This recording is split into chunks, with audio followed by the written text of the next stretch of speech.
puisque les enfants HP ont une posture de parentalisation, c'est qu'ils ont une posture de parents de leurs parents, donc de sauvetage, donc de responsabilité, donc de dépassement de fonction, donc de culpabilité qui peut même être internalisée, conscientisée inconsciemment, au point de corriger leur vie, de déprogrammer leur système. Je l'ai vu dans des études aux États-Unis, c'est encore pire s'ils sont THPI et au-dessus, de s'autodétruire.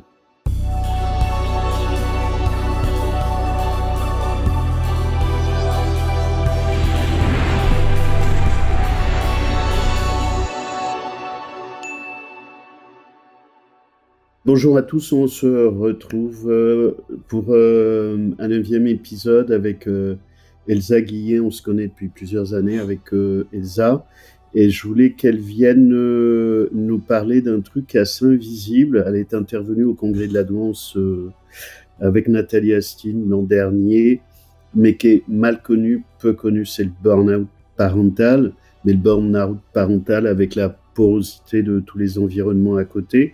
La dernière fois, on s'est vu, ou la fois précédente, on s'est vu avec Com et sur toute la difficulté pour les parents d'avoir des enfants un peu atypiques. Élodie Crépel nous a parlé aussi d'histoire des parents et des enfants, et les vies intrafamiliales sont compliquées pour beaucoup de gens, sont tues aussi pour beaucoup de gens, sont ignorées avec de la censure et de l'autocensure. Donc l'objectif de cette interview, c'est de faire un focus là pour déculpabiliser des parents, pour rendre un peu plus visible et lisible les parents là-dessus, parce que les choses portent un nom, et pour se faire aider, parce que beaucoup de personnes sont dans l'isolement sur le sujet. Ça parle des parents, ça parle aussi des enfants. Donc voilà, je suis ravi de retrouver Elsa pour nous parler de ce sujet-là. Elsa, donc si tu veux bien, je vais faire comme d'habitude, même si moi je te connais depuis longtemps. Si tu peux présenter un peu tes activités. Il y a longtemps que tu travailles sur la Douance, et tu fais ces dernières années un focus, et tu travailles avec l'université sur le burn-out parental en Belgique. Tout à fait. L'accent va de toute façon être assez vite reconnu, donc le fait que je vive en Belgique est indéniable. Donc effectivement, je suis psychologue et coach certifié. Ça fait à présent, je pense, j'ai plus vérifié, mais 6-7 ans que je travaille donc en collaboration avec l'Université de Louvain en Belgique, qui a un service de recherche international sur le sujet du burn-out parental.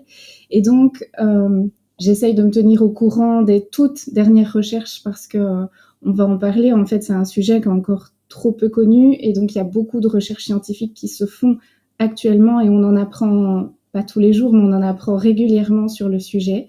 Donc je suis à la source pour les dernières recherches scientifiques, et en même temps, dans tout ce que je vais expliquer aujourd'hui, c'est aussi issu de ma pratique clinique au sein de mon cabinet. Donc je reçois quotidiennement des parents, soit en individuel, soit en couple, ou également avec des processus de groupe d'accompagnement à ces parents épuisés. Et donc cette pratique, elle est là maintenant depuis plusieurs années.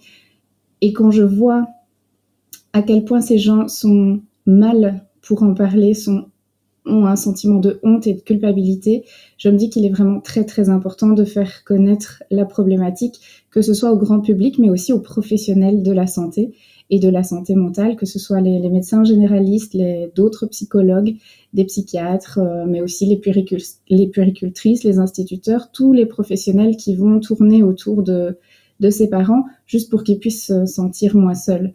Donc, si vous avez aussi la double casquette de parents et de professionnels, j'espère que ça pourra vous aider vous, mais en plus aider encore plus de personnes autour de vous. Et tu travailles sur la région de Liège, c'est ça principalement? Ouais, sur la région de Liège. Et je peux préciser aussi que je suis maman de 2 enfants qui nourrissent aussi ma réflexion dans ma pratique. Voilà. Donc, tu as un laboratoire à la maison? C'est ça, c'est ça. et deux chouettes petites. Et effectivement, moi-même passée par un épuisement parental, c'est ce qui a fait au départ que je me suis aussi intéressée à la problématique, parce que comme plein d'autres de mes collègues, je ne savais même pas que ça existait. Et donc, je crois que ça a nourri aussi à l'intérieur cette, cette mission, j'ai envie de dire, d'aller mieux faire connaître ce que c'est, et surtout de transmettre un message qui est hyper important, c'est qu'on peut en sortir. Sinon, je ferais pas ce métier. Oui, c'est qu'il vaut mieux travailler sur les solutions que sur les problèmes.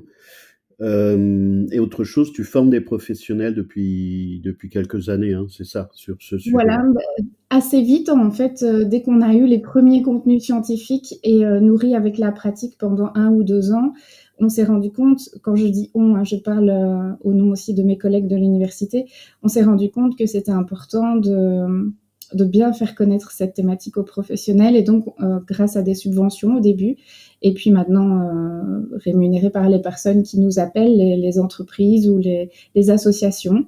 Voilà, tout service, je veux dire, qui a envie de se former sur cette thématique-là. Je sillonne, c'est moi qui ai un peu la casquette française, puisque je viens de France à l'origine, mais depuis 20 ans en Belgique, l'accent est complètement parti. Et donc, c'est moi qui circule beaucoup, oui, sur les routes françaises, mais aussi dans toute la francophonie pour informer et former les professionnels. Donc on a vu que t'es passé dedans avec tes filles, toi pour ton boulot, les gens que tu reçois. Qu'est-ce que tu as découvert qui était le plus utile pour les gens? Le plus utile, déjà, c'est la base, c'est le fait que ça existe, c'est reconnu, c'est scientifiquement prouvé, et ça, c'est pas un détail. Parce qu'il y a une anecdote qui m'a vraiment marquée au début de ma carrière, je vais dire, de conférencière. C'était dans le nord de la France. À la fin de la conférence, il y a une dame qui est arrivée. Elle a attendu que la salle se vide, en fait, pour venir poser cette question. Elle avait déjà les yeux qui brillaient, et en fait, elle est juste venue me dire merci, et puis elle s'est effondrée en larmes en me disant merci d'avoir dit en fait que ça existait, je suis pas folle. Parce qu'en fait, cette dame, elle s'était renseignée, elle avait compris sa souffrance, elle avait déjà fait de l'introspection en fait au sujet de cette souffrance en lien avec sa parentalité, et elle est allée voir son médecin traitant pour lui en parler, qui, un peu désemparé, ne se sentant pas suffisamment formé, l'a envoyé vers un collègue psychiatre, qui là, par contre, l'a malheureusement très maladroitement remballé en disant « Mais madame, le burn-out, c'est dans la sphère professionnelle, dans la sphère familiale, ça n'existe pas. » Et donc, cette dame, avec son énorme souffrance, elle est retournée chez elle avec un mari soutenant, donc elle avait déjà cette chance d'être bien accompagnée dans ses proches, et son mari qui lui a dit « Tu vois, t'as rien. » Et donc, en fait, c'est nier complètement la souffrance de la personne, alors qu'en fait, on a eu des études qui sont venues nous montrer objectivement que c'est pas que dans la tête, cette histoire de burn-out parental. Le taux de cortisol, on mesure le cortisol capillaire qui vient dire le taux de stress qu'on peut avoir eu ces 3 derniers mois. On ne sait pas revenir beaucoup plus en arrière, parce qu'avec les shampoings, etc., ça dénature les résultats. Et en fait, on se rend compte que les parents en épuisement, ont un taux de stress mesuré objectivement qui est supérieur à des personnes qui vivent malheureusement des situations de violence conjugale, ou même des personnes qui ont des douleurs chroniques. Alors, c'est pas pour comparer les souffrances entre elles. On va pas commencer à dire c'est pire ou c'est moins grave, ou c'est plus stressant ou c'est moins stressant. C'est pas l'idée de ces résultats. C'est juste de pouvoir dire au monde, quelque part, que le taux de stress, il est énorme. Ce avec quoi ils se battent à l'intérieur, c'est extrêmement important. Et donc, c'est pas des chochottes, c'est pas rien du tout. Et c'est important que, pour moi, c'est le message le plus important, c'est commencer par ça, c'est dire ça existe en fait. Et le deuxième message, c'est on en sort. Il y a des moyens pour en sortir. Ça, c'est les choses les plus importantes que j'ai apprises et que j'ai envie de retransmettre. C'est un peu comme la douance. Ça existe et on peut s'en sortir. Parce qu'il y a beaucoup de choses qui sont liées. C'est-à-dire qu'il y a le burn-out parental, il vaut pour les gens atypiques, c'est-à-dire pour je sais pas, des surdoués, des personnes qui ont des problématiques d'autisme, mais aussi pour toute autre personne. Sauf que neuroatypie va avoir des problèmes de décalage, d'hypersensibilité, d'hyperexcitabilité, de culpabilité, de perfectionnisme qui va augmenter en fait la question du burn-out, au même titre que dans les organisations, les personnes atypiques ont un taux de burn-out supérieur aux personnes neurotypiques, avec un syndrome assez terrible qui s'appelle même pas mal. C'est-à-dire que même quand je suis mort, j'avance quand même, et ça va le faire. Mhm. Ce qu'il y a, c'est qu'évidemment, ça va dépendre des profils des personnes, donc ça peut toucher tout le monde. Et juste à la différence de la douance c'est quelque chose qu'on a déjà en soi, en fait. Et le burn-out parental, on l'a pas quand on est. Donc, on va développer ce syndrome-là comme un processus, comme le burn-out professionnel aussi. Et effectivement, il y a des outils qui vont aider à en sortir. Alors que être une personne atypique, une personne surdouée, avoir un haut potentiel, ben on va rester avec. Par contre, on va apprendre à mieux l'utiliser, à mieux le gérer. Ça, c'est ça les points communs. Et pour...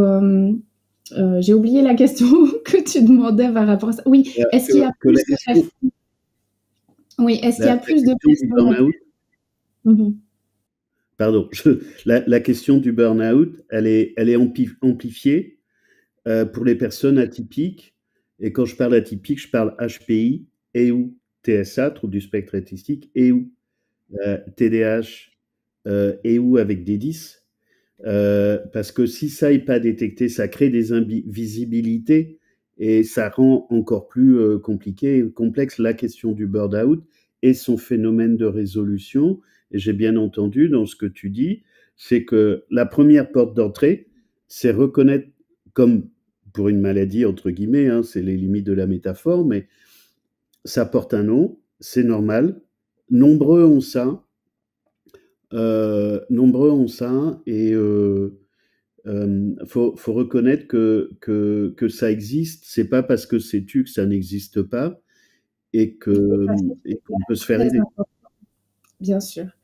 Et alors, je vais apporter une nuance par rapport entre les recherches scientifiques et ce qu'on constate dans la clinique. Parce que les recherches scientifiques, elles sont encore à leur balbutiement. On va en apprendre toujours et toujours plus. Pour l'instant, on n'a pas vraiment d'études qui explorent si le fait d'être une personne à haut potentiel est un facteur de risque supplémentaire au burn-out parental ou pas. Mais clairement, mais déjà, ça sera, je l'espère, exploré dans le futur de plus en plus. Mais clairement, on sait que certaines caractéristiques du profil personnel, notamment la gestion émotionnelle, notamment le perfectionnisme, sont, eux, des facteurs personnels, des facteurs de risque au burn-out parental. Donc, on sait bien que dans notre population HP, il va y avoir pas mal de personnes avec des gestions émotionnelles, enfin, s'il y a de l'hypersensibilité, s'il y a aussi une hypersensibilité en termes de sensorialité, et donc les stimulations de l'enfant peuvent venir aussi surcharger les sens du parent. Et si en plus on a un parent perfectionniste, si en plus on a quelqu'un qui a des croyances par rapport au fait de demander de l'aide, que ce soit difficile pour lui, et donc ils se disent oui, mais si j'ai quelques cartouches pour demander de l'aide, je vais pas utiliser toutes mes cartouches maintenant, donc je vais me débrouiller toute seule, je vais y arriver, les autres y arrivent, pourquoi pas moi, il n'y a pas de raison. Avec ce jusque-boutisme comme ça, bah, c'est aussi malheureusement des facteurs de risque qui peuvent le faire aller dans le mur, parce qu'il a du mal à demander de l'aide, parce qu'il a envie d'être un parent parfait, parce qu'en plus il est surchargé, soit par ses pensées, avec toutes ses pensées en arborescence, soit par la sensorialité de l'enfant, soit par plein d'autres choses. Et donc, c'est tout ça, en fait. C'est l'accumulation de toutes ces choses-là qui vont faire que quelqu'un peut plonger dedans, en fait. Qu'est-ce que tu vas dire de particulier à des parents HPI? Et puis la question pourrait se poser à des parents TSA, et l'un n'exclut pas l'autre qui va rajouter du bazar au bazar. De particulier, moi, des gens, enfin HPI ou TSA, j'en ai toutes les semaines. Et il peut y avoir des formes de radicalité un peu plus sur le TSA, il y a moins de souplesse. Et puis en plus, pour l'un comme pour l'autre, selon qu'on est un homme ou une femme, c'est juste pas pareil. Donc je pose une question à fragmentation, en fait. Elle part, je suis désolé. Ça part dans plein d'endroits.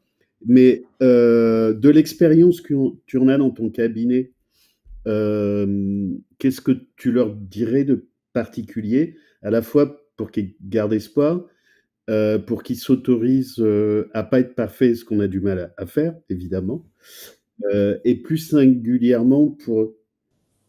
Alors, c'est des choses qui vont prendre du temps, mais c'est effectivement, elle est essentielle, ta question, parce que dès la première consultation, dès la première séance, on va parler de ça et de cette image de la parentalité parfaite. Donc, ce qui va être spécifique aux personnes atypiques, déjà, c'est de voir si elles comprennent déjà elles-mêmes comment elles fonctionnent. Parce que quand elles sont déjà entremêlées dans leur fonctionnement et dans leur pensée, ça va être compliqué d'aller démêler les fils les uns après les autres et de traiter ce burn-out parental. Donc déjà, je trouve que commencer par leur expliquer leur fonctionnement, voir en quoi leur fonctionnement il est spécifique, même par rapport à une autre personne HP. Parce que tous ne fonctionnent pas exactement de la même façon et ils ont peut-être un ami, un cousin qui a HP et parfois il se fixe par rapport au fonctionnement de l'autre. Or, comme tu l'as si bien dit aussi dans ta question fragmentée, il y a aussi parfois des troubles associés. Et donc, s'il y a un trouble de l'attention avec ou sans hyperactivité, s'il y a un trouble du spectre autistique, s'il y a l'Asperger, etc., bah, ça vient encore plus compliquer les choses, ça vient encore plus rajouter des facteurs et des éléments dans cette balance-là. Donc, en fait, la première chose, c'est de voir la singularité de cette personne, même avec son atypie, j'ai même envie de dire surtout avec son atypie, et d'aller l'aider à comprendre comment elle fonctionne, voir aussi comment son enfant fonctionne et essayer d'aller pointer là où sont les problèmes pour cette personne, les stresseurs, c'est comme ça que je vais les appeler, et là où sont les ressources pour cette personne. Parce qu'on est tous différents, on a tous des ressources différentes. Que ce soit des ressources internes, donc par exemple si ma voisine ou moi-même, j'arrive mieux à gérer mon perfectionnisme, j'arrive mieux à lâcher prise, bah, ça va être une vraie ressource pour moi. Si j'ai un conjoint soutenant ou une amie soutenante ou une maman soutenante, si je me plais dans mon boulot, c'est tous ces facteurs-là environnementaux aussi, donc à la fois internes et environnementaux autour de la personne, qui vont faire que la situation, elle va être prise en charge d'une manière ou d'une autre. Mais dès la première séance, il est essentiel d'aller les aider à comprendre ça et puis aller explorer ce que c'est pour eux être un bon parent. Parce que souvent, le burn-out parental, on peut dire que c'est un peu la maladie des gens qui ont voulu trop bien faire, le burn-out en général, mais parental, c'est quand on a voulu être un super parent, on a sorti sa cape de Wonder Woman ou Superman, et à un moment donné, on s'est épuisé en fait en voulant faire trop bien et tout le temps. Et donc, travailler sur cette question-là, c'est délicat, hein, parce que parfois, on demande à quelqu'un s'il est perfectionniste, juste comme ça. Il va nous dire non, je crois que ça va encore. Et puis quand on explore, on se dit oula, il y a quand même du travail. Et ça reste subjectif parce que ce que moi je considère comme étant important à ne pas lâcher va être différent pour une autre personne et différent encore pour une autre personne. Donc quand on travaille sur le perfectionnisme, on n'essaye pas de dire aux gens arrêtez de l'être. C'est bien beau ces formules-là, il y a qu'à, il faut que. Lâcher prise. On voit ça dans tous les magazines féminins pendant l'été. Apprendre à lâcher prise. C'est beau. Voilà. L'intention, elle est louable, on va dire ça comme ça. Mais moi, ce mot, je le déteste à force de l'entendre parce qu'en fait, ça donne une sensation, une impression de facilité à lâcher prise. Il y a qu'à. Une sensation de ça dépend que de votre volonté. Et je pense que c'est quand même beaucoup plus compliqué que ça, et ça se travaille, et ça s'expérimente. Donc en fait, on fait des petits exercices au fur et à mesure. On aide la personne à sélectionner ce qui est en train de la stresser le plus. Est-ce qu'elle se voit changer quelque chose par rapport à ça? Et quand on dit changer quelque chose, c'est pas lâcher. C'est faire une petite amélioration, arrondir les angles, et puis expérimenter. Voir si ça a des conséquences négatives ou positives, voir ce qu'on projette par rapport à ce changement-là, le tester et voir ce qui est réellement arrivé. Et en fait, c'est pas à moi, même en tant que professionnelle de l'accompagnement, de leur dire vous êtes trop rigide par rapport à l'alimentation, vous mettez trop de pression sur les repas que vous faites à vos enfants. J'ai rien à dire. Moi, peut-être que dans cette famille, l'alimentation est un sujet hyper important et et tant mieux pour eux, ils ont sans doute raison. Le problème, c'est quand ils veulent mettre plein d'énergie sur l'alimentation, les soins aux enfants, et dans toutes les sphères de leur vie, alors ils essayent d'être parfaits, et là à un moment donné, ça coince, en fait. Juste sur le lâcher prise, moi j'explique que je supporte pas ce truc-là, ça rajoutait de la culpabilité aux gens. Et ils le font, mais pas en mettant une injonction comme ça destructrice. Une fois, c'était une soirée au congrès de la douance, il y avait quelqu'un qui avait montré quelque chose que je trouvais intéressant. Lâcher prise, c'est ce qui me va pas, ce qui va pas à beaucoup de gens, c'est croire que c'est ça. Et en gros, pour beaucoup de personnes, c'est une boîte de Pandore et tout va péter. En fait, cette personne avait montré que lâcher prise, c'est ça. Et je trouve cet exemple assez intéressant. Dans ce que tu as dit, c'est lâcher un peu, mais mettre des injonctions pour dire aux gens ce qu'ils doivent faire ou ce qu'ils doivent pas faire, c'est juste un gros bordel. Et pour moi, c'est pas acceptable. C'est trop facile de donner des conseils quand des gens sont ou des parents sont en difficulté. Et tu parlais de la nourriture. Évidemment qu'en particulier pour HPI, c'est différent pour le TSA où il y a des problèmes de nourriture, mais pour HPI, je parle souvent des conduites à risque ou des conduites addictives, drogue, alcool, le chocolat, mais c'est moins grave, la bouffe, l'anorexie, les troubles alimentaires. Évidemment que c'est un sujet qui va rajouter, y compris à des projections négatives et culpabilisantes. Et le burn-out, ça peut être à l'arrivée des personnes souvent qu'on n'a pas écoutées, qu'on n'a pas respectées, atypiques ou pas, mais atypiques aussi. Et qui ne se Et sont pas forcément écoutés et respectés eux-mêmes non plus. Parce qu'ils vont mais non. trop loin. Ils vont parfois trop loin dans ce qu'ils s'imposent à eux-mêmes. Ça, c'est la partie qui leur est due, c'est les facteurs internes, mais il y a aussi tout l'environnement et ce qu'ils vivent, évidemment. Et c'est clair que par rapport au lâcher-prise, je prends toujours cette précaution de dire aux personnes que quand on va travailler leur perfectionnisme, en aucun cas on va leur retirer. Déjà parce que ça fait de ce qu'ils sont. Si on leur enlève cet élément de leur personnalité, et je pense que beaucoup vont avoir l'impression de se perdre aussi, et c'est pas le but, on va leur dire qu'on va vraiment, on va réduire, on va gommer, parce que le perfectionnisme, il peut être aussi très utile. Il y a un bon perfectionnisme. Le problème, c'est que il faut réussir à trouver quand ça va devenir délétère. Et quand ça devient délétère pour soi, c'est cette partie-là qu'il faut gommer. Mais être perfectionniste, ça va permettre de faire les choses jusqu'au bout, de faire les choses bien, d'aller voir les choses dans le détail. Et donc, c'est aussi c'est tout à leur honneur, en fait. Donc, surtout, on prend bien la précaution de leur expliquer que ça, on leur laisse, mais on va juste aller voir ce qui peut être arrondi pour les aider à lâcher des choses petit à petit, des choses qui soient tolérables pour eux, vraiment. J'ai une question complémentaire, moi, mais de manière générale. J'explique pour la douance, 80% sont des femmes. Je vois souvent des femmes, mais pas que mes biais d'échantillonnage à moi. Qu'est-ce que tu vois? Alors, j'imagine essentiellement des femmes, mais possiblement chez des hommes sur le burn-out parental. Est-ce que tu en Tout à vois? fait. Oui, j'en vois aussi. Vraiment. Et parfois, je vois le couple. Donc là, c'est les deux qui viennent ensemble, mais parfois c'est que le papa. Donc tout à fait. Finalement, à investissement dans la parentalité égal, risque égal de développer un burn-out parental. Et donc c'est pour ça qu'on parle d'ailleurs de burn-out parental et pas que le mot burn-out maternel. C'est parce qu'il peut toucher aussi évidemment les papas. Statistiquement, on en a moins parce qu'il y en a peut-être moins aussi qui s'investissent dans la parentalité. On sait aussi qu'il y a un biais dans le fait de répondre aux études sur le sujet. Qui va répondre? Vous recevez dans le ménage un questionnaire sur la parentalité. Qui va prendre la plume pour répondre au questionnaire? C'est plus rarement le papa, ça va être plus souvent la maman. Donc en fait, on sait aussi qu'il y a plus de répondants femmes. Mais dans les conférences, il y a clairement une grosse majorité de femmes présentes. Il y a quelques papas. Mais parfois, les papas, ils arrivent par d'autres biais, parce que leur femme leur en a parlé, parce qu'elle s'inquiétait pour lui, parce qu'ils ont lu un article, ou ils ont entendu un morceau de conférence, ou une interview comme celle-ci, par exemple, et où ils se disent « Oula, je suis peut-être concernée Donc justement, on expliquera après ce que c'est vraiment, quels sont les symptômes du burn-out parental pour que les gens puissent sentir un petit peu si ça leur parle ou pas.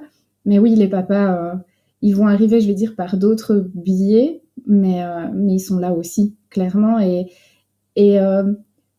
c'est pas une généralité, mais ceux que j'ai vus régulièrement, ils sont tellement déterminés à aller mieux, parce que c'est quelque chose qui vient toucher leur image, je vais dire.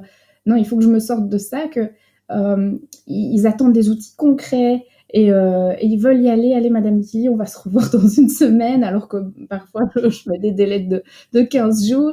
Et allez, on y va, quoi. Je veux vraiment en sortir. Les femmes aussi veulent en sortir, mais il y a une autre prise de conscience, je vais dire, sur le rythme que ça demande. Plus stéréotypie que moi, les hommes veulent aller plus vite pour se sortir de ce genre de choses. Il faut appel à ma casquette de coach alors. Ah bah ouais, il faut que ça aille plus vite. Il faut que ça bouge. C'est ça. J'ai une autre question à fragmentation, c'est une question système. C'est ce qu'on peut voir, et ça vaut pour tout le monde, hein, je ne vais pas le circonscrire aux atypiques, mais c'est exacerbé, et c'est un peu un de mes cœurs d'activité, c'est tous les jeux de miroir, c'est-à-dire que les parents, détectés ou pas, ce qui est déjà un sujet, qui projettent sur leur enfant, l'enfant qu'ils ont été, avec ce qu'ils ont eu ou ce qu'ils n'ont pas eu, avec un effet compensatoire. Donc ça, c'est le premier niveau des jeux de parents avec l'enfant qu'ils ont et l'enfant qu'ils ont été ou qu'ils n'ont pas pu être, avec des éléments de rupture ou des éléments de compensation, décompensation. Et aussi, en complément, si on monte les étages, l'impact générationnel, parce qu'il y a au moins 4 générations, donc très, très souvent, et ce sont en général les femmes ou le lignage féminin qui prend la charge de la transmission et de l'éducation. Et ça peut être sur 4 générations. Donc des fois, je dis aux gens comment ça s'est passé pour vos parents, pour vos grands-parents, pour comprendre ce qui s'est passé chez les parents, si on a le temps. Voilà, je te mets tout ça au vrac. Mais c'est des hypothèses tout à fait justes, parce qu'en fait, ça se retrouve déjà dans les études scientifiques. On s'est rendu compte que l'éducation qu'avaient reçue les parents allait pouvoir influencer aussi, effectivement, forcément, la manière dont ils vont être parents à leur tour, mais peut influencer aussi le burn-out parental. Pourquoi ? Parce qu'en fonction de comment ils se sont sentis en tant qu'enfants et ce qu'ils veulent soit reproduire, soit à tout prix s'éloigner du modèle parental qu'ils ont connu, ben en fonction de ça, ils peuvent se mettre une grosse pression sur les épaules. Et en plus, quand il y a cette atypie que beaucoup ont appris sur le tard dans nos générations, c'est vrai que maintenant on teste beaucoup plus les enfants, on en parle beaucoup plus, donc il y a plus d'identification du haut potentiel qui se fait dès l'enfance. Mais il y a 30, 40 ans d'ici, c'était quand même pas la même chose. Et donc, ces parents qui ont appris sur le tard qu'ils étaient à haut potentiel, qui se sont compris eux-mêmes sur le tard, vont parfois se mettre une pression de fou pour que, surtout, leur enfant ne vive pas la même chose. Et qu'on puisse lui expliquer comment il fonctionne, qu'il puisse comprendre et s'adapter, en fait, tenir compte, en tout cas, de son atypie. Mais du coup, en faisant ça, alors c'est super, de nouveau, l'intention est hyper louable et j'encourage les parents évidemment à faire ça. Ce qu'il y a, c'est quelle pression on se met pour arriver à ça. Et plus on va se mettre de pression, plus on a des facteurs de risque à un moment d'arriver dans ce burn-out parental. Donc si en plus on a tellement à cœur que lui, il a une vie différente de la nôtre parce que nous, on s'est rendu compte trop tard. Et combien d'adultes que je reçois me disent si j'avais su plus tôt, si mes parents avaient pu savoir et faire différemment, j'aurais peut-être pas vécu ceci ou cela. Et donc là, ces parents ont tellement envie de bien faire pour leurs enfants qu'ils ont envie d'explorer plus tôt le haut potentiel ou le reste. Hein, et le reste, mais alors parfois, ils se mettent énormément de pression parce que ils savent pas comment s'y prendre. Alors ils vont lire, ils vont se renseigner, ils vont aller rencontrer les professeurs, ils vont aller rencontrer plein de spécialistes différents. Ils courent les spécialistes, ils courent les lectures, ils courent les articles et ils essayent d'appliquer tout ce qu'ils ont lu, en sachant que parfois les infos vont pas toujours dans le même sens. Donc il faut aussi faire le tri dans tout ce qu'on trouve. Et donc ça peut être hyper compliqué. rajouter de la pression et donc devenir un facteur de burn-out parental, clairement, en voulant s'éloigner de quelque chose qu'on a connu. Ou, comme tu le disais, c'était la deuxième partie de ta question, cette différence de génération. Parce que si on veut reproduire le même modèle parental que ce qu'on a connu quand on était enfant, on ne tient malheureusement pas toujours compte du fait que la société, elle a fort évolué depuis, qu'il y a effectivement plusieurs générations qui sont passées et qu'on n'est plus parents de la même manière maintenant que ce qu'étaient nos parents et encore moins nos grands-parents à l'époque. Et donc, on ne part pas avec les mêmes critères de base. Donc, c'est pas très juste de vouloir s'imposer ça et de reproduire quelque chose sur d'autres bases, quoi. Donc, tu avais très juste dans cette façon de voir les choses. Ben, il y a des jeux de miroir qui sont assez terribles, tu vois, de personnes qui disent, mais je veux pas que mon enfant vive la vie que j'ai eue. Mais ça n'a rien à voir, c'est pas la même personne. Donc, si en plus on a une maman avec une fille, donc on va avoir ça aussi. Une Oui. maman avec une fille qui va être différente selon que c'est la maman avec un garçon ou le papa avec un garçon. Il y a tous ces jeux inconscients croisés de projection. Et les blessures que ça peut raviver, parce que si on est une femme et qu'on a une fille hypersensible qui commence à avoir des difficultés relationnelles à l'école, c'est plus ma copine, le groupe des meilleurs amis s'est détourné, etc. En voulant aider sa fille, en l'écoutant, la maman peut avoir cette grosse projection qui la ramène 20 ou 30 ans en arrière et qui souffre à nouveau, en fait, qui souffre non plus juste pour sa fille, mais qui souffre avec elle, qui souffre en retour, en feedback, en fait, par rapport à ce qu'elle-même a vécu. Donc, ça peut raviver des traumas, en fait, clairement. Ouais. Et tu sais qu'il y a des femmes qui veulent pas d'enfants, justement pour pas être confrontées à ça, pour pas avoir de filles. Mais elles le disent, enfin, moi, beaucoup me l'ont dit, mais enfin, beaucoup, oui, ça a été fréquent. Elle dit, mais je l'ai dit qu'à vous, hein, personne d'autre, hein, parce que c'est pas entendable. Ben, j'ai dit, bien sûr que c'est entendable.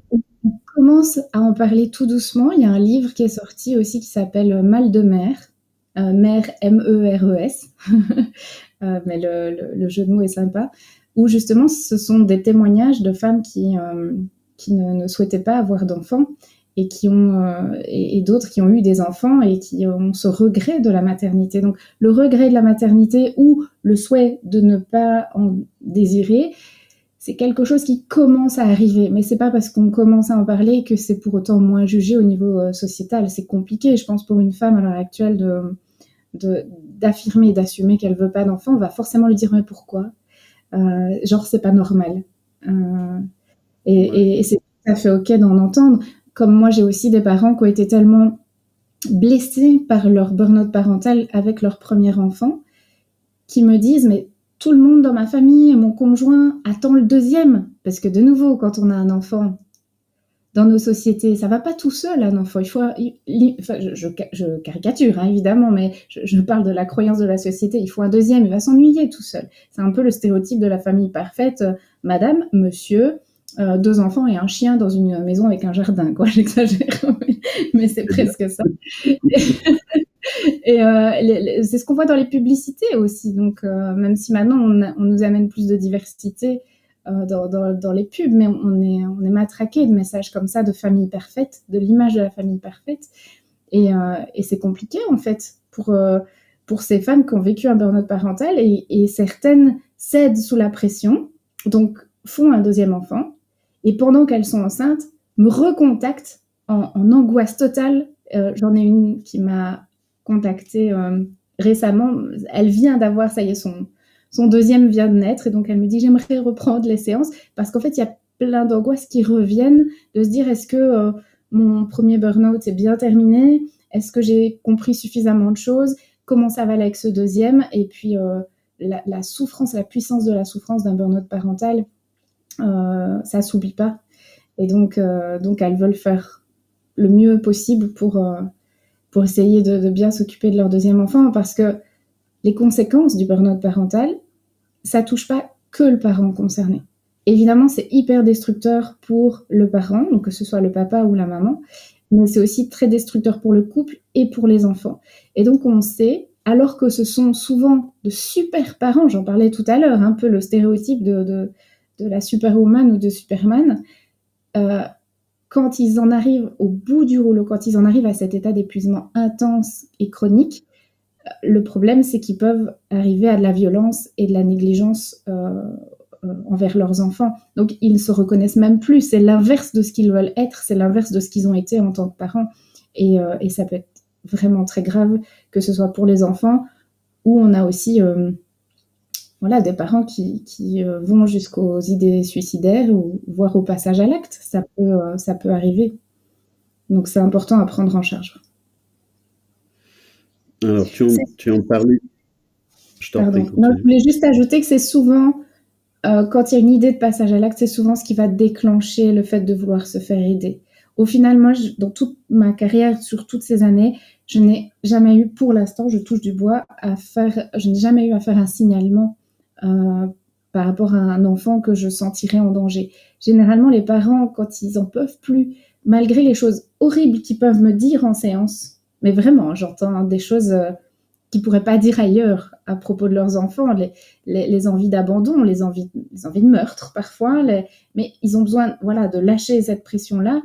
Et s'ils sont là, c'est que l'envie très forte, quand ils ont senti que là, c'était plus juste une pensée, qu'ils ont retenu leurs mains, qu'ils ont retenu leur pulsion de mettre à distance violemment leur enfant et de lui faire du mal, souvent ils se disent non, là c'est stop, là je vais faire du mal aux enfants, et donc là j'ai compris qu'il fallait vraiment que je me fasse aider. C'est un peu le point stop qui vient, leur signal d'alarme, qui fait qu'après, après ils vont de mieux en mieux, heureusement.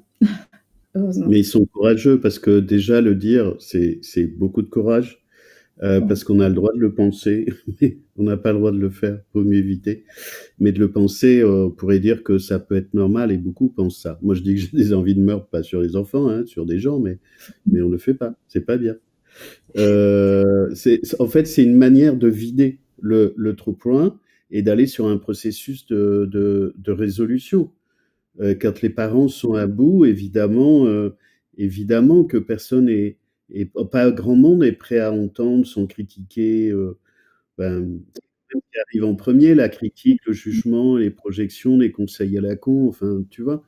Et c'est pour ça que les professionnels sont importants, des gens comme toi, qui sont même eux aussi en burn-out professionnel, parce que beaucoup de médecins et de psys sont en burn-out professionnel. Toi, tu as eu ton histoire de vie et tes piou-piou qui bougent beaucoup. Mais c'est une épreuve, et c'est mieux d'avoir un professionnel pour se faire aider, trouver des solutions. Donc, tu parlais tout à l'heure, en fait, de ce que tu ramènes sur ton travail universitaire. C'est quoi les caractéristiques d'un burn-out parental ? Alors, est-ce que je peux juste revenir sur ta dernière phrase avant de répondre à ta question ? Garde-la en tête, parce qu'à mon avis, moi, je vais l'avoir oubliée après. Merci. On part aussi, nous, des fois, dans tous les sens, dans nos idées. Mais juste pour signaler qu'au niveau des recherches, on s'est rendu compte que les parents donc, quand on a fait les recherches, on a fait passer des questionnaires pour voir à quel stade de burn-out les parents étaient, puis on a introduit les programmes de prise en charge, puis on a retesté les parents après qui savaient qu'ils participaient à une recherche universitaire. Du coup, ils pouvaient y accéder gratuitement à l'époque pour tester ces nouveaux outils-là qui fonctionnent super bien. Donc, tant mieux, on a pu aider beaucoup de parents, et j'espère qu'on va en aider encore beaucoup. Mais juste pour dire, on avait des parents témoins, en fait, des parents qui n'allaient pas bien du tout et qui se sont inscrits au programme, mais légèrement un peu tard, après que les groupes aient déjà commencé. Ils ont quand même accepté de passer les questionnaires, et 3 mois après, ils ont repassé les questionnaires sans avoir eu d'accompagnement. Et on s'est vraiment rendu compte que leur burn-out, il avait soit stagné, soit empiré, parfois légèrement diminué, mais en fait, ils étaient toujours aussi mal.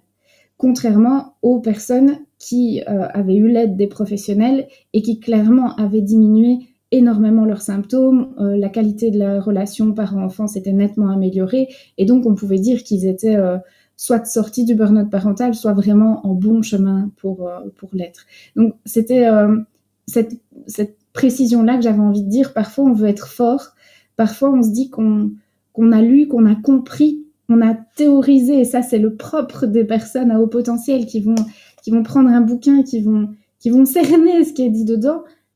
Mais quand nos émotions se mélangent, Et on pourrait être, même en tant que psy, même le meilleur psy, le meilleur coach du monde, si ça nous arrive à nous-mêmes, c'est beaucoup plus compliqué de prendre soin de soi. En fait, c'est important d'avoir quelqu'un parfois qui va venir nous renvoyer certaines choses, nous proposer certaines choses et qui va nous sortir de certaines phases de déni qu'on a aussi.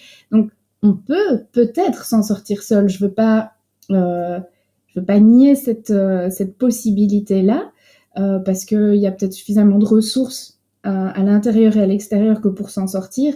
Mais très généralement, très globalement, c'est important d'avoir ce courage du premier pas et d'aller se déposer chez quelqu'un, mais chez quelqu'un de formé. Parce que la catastrophe, quand les gens ont ce courage de faire le premier pas et qu'en face, ils tombent sur quelqu'un qui les juge, qui va justement faire un signalement parce qu'ils ont dit 3 fois qu'ils rêvaient d'encastrer leur gosse ou de le laisser sur l'aire d'autoroute, sur la route des vacances. S'il y a un signalement qui fait par rapport à ça, si la confiance est rompue, c'est pas possible. Même avec moi, mon étiquette qui est connue maintenant, je suis reconnue pour cette spécialisation-là, les gens le savent, m'ont parfois déjà entendu et ils arrivent à tâtons. Et je les vois faire, ils disent des petites choses à la première séance, mais en fait, c'est au bout de plusieurs séances où la confiance s'est vraiment installée qu'ils vont lâcher et libérer beaucoup plus de choses.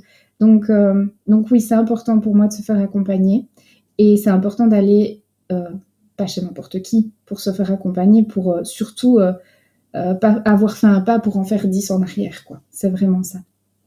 Et du coup, je me permets alors de te redemander ta question précédente, mais je trouvais que c'était important comme précision. Mais c'est très bien, ce sont des sujets sensibles et il ne peut pas y avoir d'accompagnement s'il n'y a pas une véritable confiance et s'il n'y a pas un espace d'écoute sans jugement. Le cerveau juge tout le temps. Mais qui soit respectueux. La bienveillance, on en colle à toutes les sauces aujourd'hui. En général, ça veut souvent dire juste le contraire. Mais une véritable attention et écoute non violente, non jugeante, non agressive, qui permet que quelqu'un puisse sortir, exprimer. Ça veut dire être dehors. Et c'est ça, normalement, le travail d'un vrai thérapeute. Je suis pas sûr que tout le monde le fasse. C'est-à-dire d'avoir une approche collaborative. Ce que j'explique parfois, faudrait que je fasse ça sur l'orientation solution, ce dont je devrais parler au congrès de la danse cette année, c'est-à-dire permettre aux gens d'avoir un espace de liberté. Ce qu'ils font, ils le font comme ils peuvent et le mieux possible. Il faut qu'il y ait quelqu'un en face qui soit capable de les accueillir dans une approche collaborative et pas une approche stratégique de position haute. Même les fausses positions basses sont des positions hautes. C'est ce que j'apprends aux coachs que je forme aussi. Donc, je travaille aussi à l'Université de Louvain pour le certificat en coaching de vie. Et cette question de la posture, elle est essentielle en fait pour essayer de se dire on oublie nos croyances personnelles. On vient accueillir ce que la personne, elle vient nous dire. Donc, quand je reçois les patients, j'oublie que je suis une maman, j'oublie que je suis une femme. Malheureusement, parfois, j'oublie aussi que j'ai besoin de boire un coup ou d'aller aux toilettes. Il y a une sorte de pause qui se met comme ça, une bulle totale où on est là pour les patients ou les coachés. Et où, en fait, tout ce qu'ils vont nous dire, ça va pas venir toucher des choses chez nous de « Oh mon Dieu, au secours, qu'est-ce qu'il vient de me dire là ?» mais plutôt « Ok, pourquoi est-ce qu'il me dit ça? Il en est où là maintenant? Et comment est-ce que je vais pouvoir l'aider ?» soit en conscientisant, en l'aidant à conscientiser, soit en lui proposant des outils, ou les deux, pour qu'il puisse justement se sortir de ça. Mais dans le secteur du burn-out particulièrement, et là on vient toucher, ça voit, je m'active quand je parle de ça, j'ai un grand sentiment d'injustice, mais ça me fait dresser les cheveux sur la tête. Dans le secteur du burn-out, il y a malheureusement beaucoup trop de personnes qui, parce qu'ils ont vécu un burn-out, ou parce qu'ils sont à haut potentiel, ou parce qu'ils ont eu un burn-out parental, se disent « Ah, j'ai vécu ça, je suis comme ça, donc je vais aider les autres à s'en sortir. » De nouveau, l'intention, elle est chouette. Et dans toutes ces personnes-là, il y a des personnes qui seront d'excellents professionnels. Donc, je ne veux pas du tout mettre tous les gens dans le même sac, mais je trouve qu'il y a un effet de mode, malheureusement, sur ce concept de l'épuisement, du burn-out, et que du coup, malheureusement, il y a trop de personnes qui plongent dedans et qui vont faire des dégâts en accompagnant mal les personnes qui le reçoivent, quoi. Et ça c'est un problème pour moi. Et c'est pour ça que je mets autant d'énergie à former des futurs collègues pour éviter que ça n'arrive. Voilà.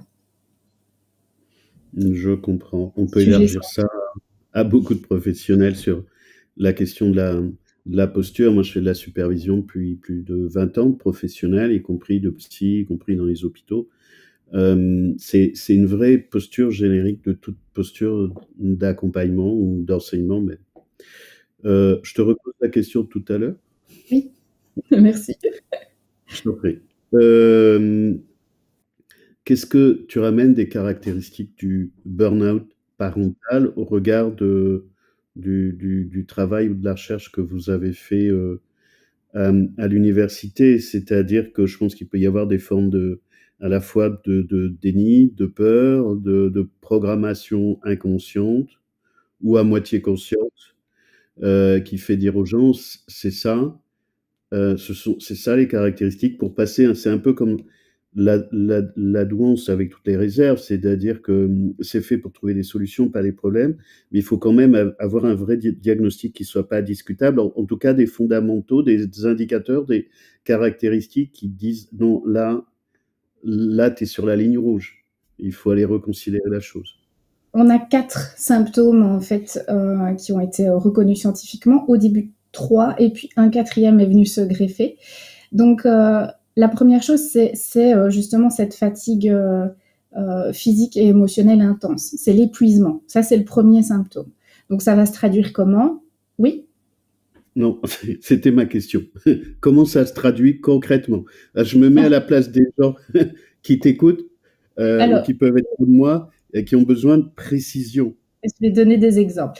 Ça se traduit comment la fatigue physique et émotionnelle? Ça va être par tout ce qui touche la cognition, donc des problèmes de mémoire, des problèmes. Donc c'est vraiment les gens qui vont oublier leur rendez-vous coup sur coup, qui vont. Moi, ça m'est arrivé une fois d'arriver devant un rond-point, sauf les gros ronds-points où il y a encore les panneaux bleus avec les flèches blanches qui tournent. Je suis arrivée sur un petit rond-point où il n'y avait pas le panneau et je me suis dit dans quel sens on tourne, alors que ça faisait je sais plus combien d'années j'avais le permis. C'est ce genre de bug en fait. Les bugs cognitifs, c'est le fait de ranger votre boîte de café, un truc qui va pas au frigo, vous le mettez dans le frigo, vous jetez la cuillère avec.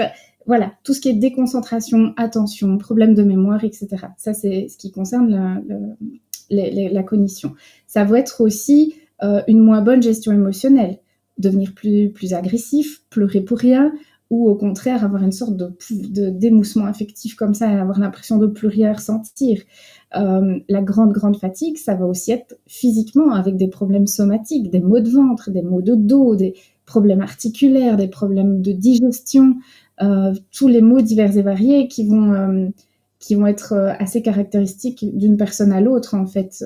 Ça dépend vraiment d'une personne, mais souvent, le dos, les migraines et les problèmes digestifs, c'est souvent des choses et les articulations, c'est souvent des choses que je retrouve souvent chez les patients.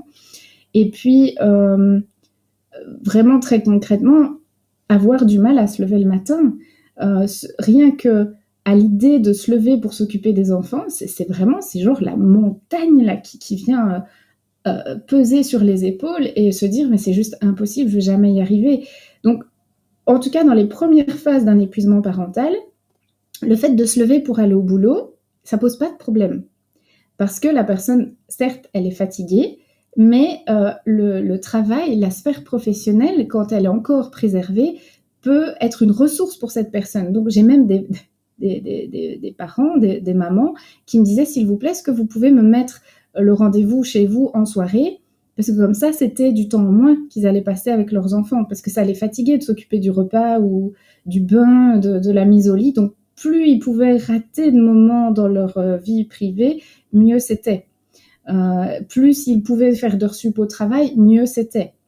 Après, à un moment donné, on peut aussi avoir contamination sur la sphère professionnelle, et puis ça dépend de chaque situation. Parfois, on a aussi un burn-out généralisé où il y a aussi les deux sphères qui sont touchées. Mais tant que la sphère pro est une ressource, la personne, elle peut avoir quand même l'élan pour aller au boulot. Mais par contre, si on est dimanche, si on est les vacances scolaires, là, en ce moment, je suis particulièrement attentive parce que avec la période des vacances, c'est compliqué en fait. Il y a des parents qui sont en gros stress parce qu'ils sont non-stop avec leurs enfants. Et rien qu'à l'idée de passer une journée de plus avec leurs enfants, ça leur devient insoutenable. Ça, c'est le premier symptôme. Le deuxième, c'est ce qu'on va appeler la distanciation émotionnelle. Ça veut dire quoi? Ça veut dire que c'est des parents qui vont un peu agir en mode automatique, le pilote automatique, là, comme un robot. Donc en fait, ils vont faire ce qu'il faut pour leurs enfants, ils vont quand même continuer à leur donner le bain, à les nourrir, à les emmener chez le médecin s'il faut, mais ils n'ont plus envie de les écouter raconter leur journée. Ils sont vraiment là de manière hyper détachée. La troisième chose, c'est la saturation et la perte de plaisir totale dans le fait d'être parent. C'est... Il y a une maman, je trouve, ça représente le mieux son témoignage. Elle dit, le mot maman, c'est le mot que je rêvais d'entendre, c'est le plus beau mot que je voulais entendre dans ma vie. Et maintenant, c'est devenu un mot de torture. Qu'à chaque fois que la personne, elle entend maman, maman, maman, je trouve pas ci, je trouve pas ça, il y a machin qui m'embête, ou des trucs comme ça, ça vient saturer, en fait, complètement. Ce qui fait que le parent n'arrive plus à donner des réponses adéquates à son enfant. Et au niveau gestion émotionnelle, il peut commencer à crier, il peut... À la limite, un enfant qui tombe dans un burn-out parental, un enfant qui tombe, qui se fait mal, il va pleurer. S'il s'est un peu loupé sur le goudron en faisant du skate ou du roller, ça va faire mal. Il va pleurer. Le parent en épuisement peut être exaspéré par les cris, en fait. Alors que, raisonnablement, il sait que c'est normal, que l'enfant a mal, qu'il faut le soigner, etc. Et en fait, là, il est juste en colère sur l'enfant parce qu'il est tombé et surtout parce qu'il pleure et que les cris viennent vriller le cerveau. Ça devient vraiment très compliqué. Donc, je pense qu'on a tous potentiellement, en tant que parents, des périodes de fatigue où on en a marre d'être appelé, d'être stimulé, qu'il y ait des disputes dans la fratrie. C'est normal. Mais à un moment donné, quand ça revient trop souvent, et qu'il y a tous ces symptômes-là qui s'installent et de manière régulière et de plus en plus intense, c'est inquiétant, c'est vraiment inquiétant. J'ai même envie de dire, là j'en ai fait que 3, je vais parler du dernier juste après, mais j'ai envie de dire, si même on n'est pas encore dans le stade burn-out avéré, à partir du moment où on peut se poser cette question-là, et on me l'a déjà posée en conférence, je me reconnais dans certaines choses que vous dites, mais pas dans tout. C'est que je suis en burn-out, c'est que je ne le suis pas. Tant mieux si vous ne l'êtes pas. Mais s'il y a des choses déjà qui attirent votre intérêt, finalement, c'est peut-être déjà important de s'en occuper et de faire une forme de prévention et de voir sur quoi on va pouvoir agir, justement, pour pas aller complètement dans le processus à ce moment-là. Et donc, le dernier symptôme qui a été ajouté par la suite, c'est ce qu'on appelle la notion de contraste. Donc, en fait, c'est le fait de ne plus se reconnaître, de ne plus être le parent qu'on avait été avant. Parce que le burn-out s'est installé, et qu'on sait bien qu'on n'était pas du tout comme ça avant. Justement, avant, on voulait ne pas crier, ou on essayait de ne pas crier, on arrivait à passer du temps avec nos enfants sans que ça nous exaspère. Et là, le contraste entre ce qu'on est devenu, limite un Grinch, là, quelqu'un qui râle tout le temps, qui a envie de crier, de mettre à distance son enfant, etc. C'est vraiment quelque chose où les parents ne se reconnaissent plus. Et c'est important ce symptôme-là parce que ça va venir différencier aussi des parents qui sont peut-être, c'est terrible ce que je vais dire, mais qui n'ont peut-être jamais été en burn-out, mais qui sont des parents négligents ou maltraitants à la base. Or, dans le burn-out parental, c'est totalement différent. C'est souvent des parents qui voulaient bien faire et qui ne se reconnaissent plus, qui ont vraiment, vraiment changé par rapport à cet état de parent. Voilà, je ne sais pas si ça donne comme ça assez d'exemples, mais des exemples, il y en a plein. Moi, j'ai une dame, quelque chose de caractéristique qui revient souvent, c'est la notion de fuite. Ils ont envie de fuir leur vie familiale. Tout ce qui va pouvoir leur permettre de, je vais le dire comme ils me le disent, mais de se barrer de la maison, qu'on me fiche la paix. Là, je le dis poliment. Qu'on me fiche la paix. Ça, c'est quelque chose qui revient souvent. Si je pouvais aller sur une île déserte et qu'on me fiche la paix, c'est vraiment ce besoin d'être au calme et d'être tranquille qui revient régulièrement. Et des phrases du genre quand il était chez ses grands-parents ou à l'anniversaire d'un copain ou quoi, je l'ai pas eu pendant 24 heures, ça fait beaucoup ça pour une pause, quand je l'ai pas eu pendant 24 heures, en fait je m'en portais beaucoup mieux et je l'aurais bien laissé là-bas. je l'aurais bien laissé à son activité avec les scouts, avec la gym, la danse, le foot ou je ne sais quoi, mais en fait qu'il y reste quoi. Et j'ai une maman qui a tellement dit ça à ses enfants, oh j'en ai marre, hein, je vais vous laisser là et comme ça je serai tranquille. Qu'en fait un jour elle est arrivée en retard ces deux garçons avaient une activité et elle est arrivée en retard pour aller les chercher et en fait les garçons ont vraiment énormément stressé parce qu'ils ont cru qu'elle les abandonnait cette fois. C'était pas du tout son intention évidemment à ce moment-là, mais tellement dans le processus de son burn-out, elle a pu leur dire des choses difficiles qu'ils ont cru que cette fois leur heure était venue et que l'abandon allait arriver. Donc ça crée des angoisses en fait aussi chez les enfants, des angoisses parfois pour leur intégrité physique, mais aussi des angoisses par rapport à la peur d'abandon et aussi des peurs par rapport à leur papa ou leur maman concernés, parce qu'ils voient bien qu'il y a quelque chose qui ne va pas.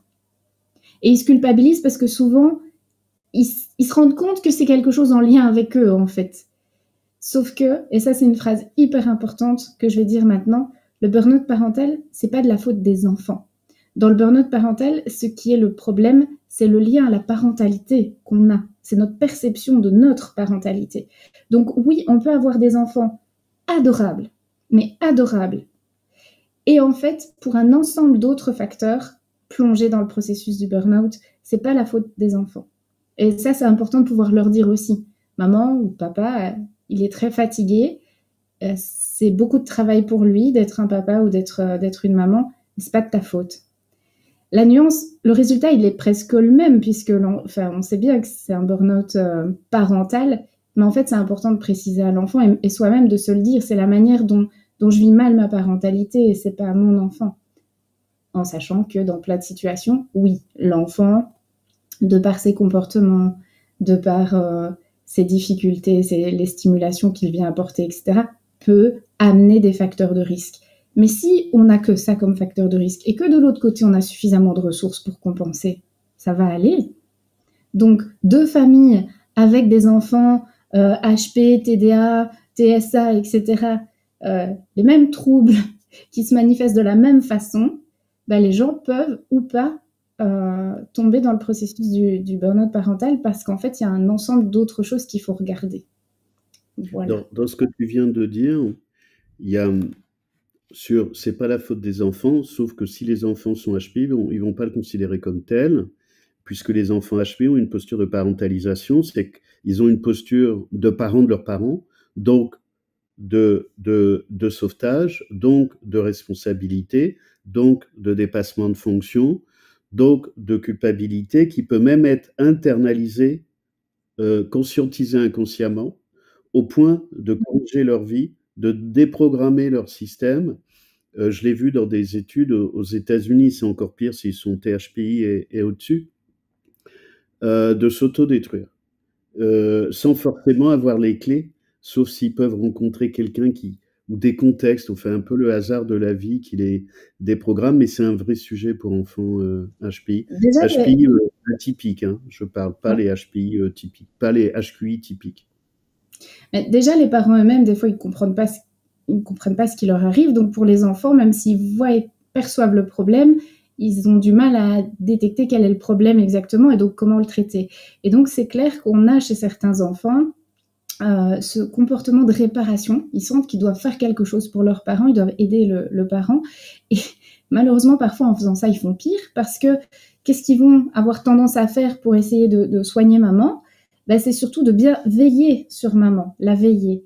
Et la veiller, c'est quoi ? C'est être encore plus auprès d'elle au cas où il lui arrive quelque chose. Sauf que dans le burn-out parental, plus l'enfant il essaye d'être présent, plus c'est pire. En fait, le parent a justement besoin d'une distance avec l'enfant, et donc ça devient encore plus insupportable. Donc les enfants qui vont avoir des troubles du sommeil pour vérifier que leur parent en fait est toujours vivant la nuit.